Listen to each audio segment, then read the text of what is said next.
Keep watching because the last picture contains a scrawl that describes how Jan Hooks transformed a stage's live wire into a living room populated by pals.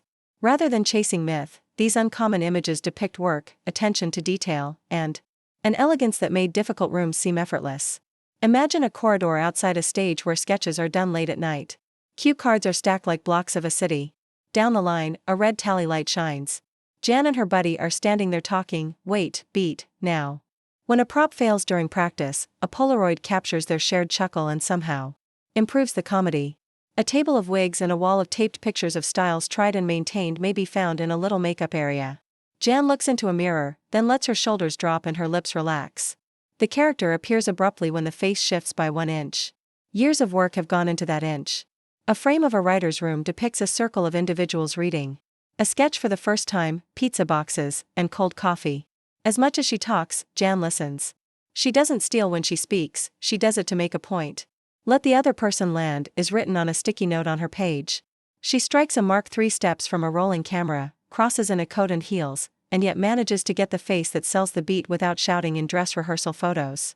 You can sense her smiling as she stands directly on the boundary between chaos and control. In a staircase photo taken in between performances, she is seen with her shoes off, her toes curled over the edge of a step, a pen tapping a pace on her knee, and a writing on her lap. Without losing the count in her mind, she raises the pen in greeting as a stagehand passes by. She is simultaneously present with the work and with the people. The memorable live clip turns into a still as it's airing. Jan's voice blends like one breath as she and her companion stand shoulder to shoulder at a single microphone. The same picture is depicted in the uncommon view from the wings, but with hands. Her hand at her side is relaxed, and her thumb is brushing in a beat that only she can hear. Years later, she attends a late-night reading at a small black box theater while standing at a music stand. The crowd is made up of half strangers and half friends, and the atmosphere is warm and disorganized. As if someone had turned a knob, the area falls silent as she reads a single line. Power without exertion. She is then seen hugging people. Like old neighbors and signing playbills with lengthy messages rather than simply a name in a lobby shot. She is seen heading home in a metropolitan morning scene with her hair done up in a quick twist, heels in one hand, and flats on her feet. The sky is just pale. She appears content and worn out, which may be the greatest way to celebrate a job well done.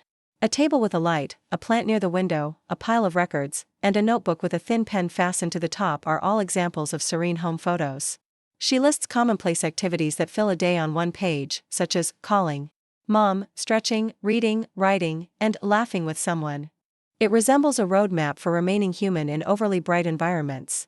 The final picture shows a cue card's back with creases around the corners. Trust the beat, she scribbled in tiny letters. I adore the space. That's why these pictures continue to sing and why the work lands. Please like this video, share it with a friend who enjoys live comedy and big-hearted craft, and subscribe so you don't miss the next straightforward, real narrative if these infrequent, human peaks give you a softer, deeper picture of a courageous and giving artist.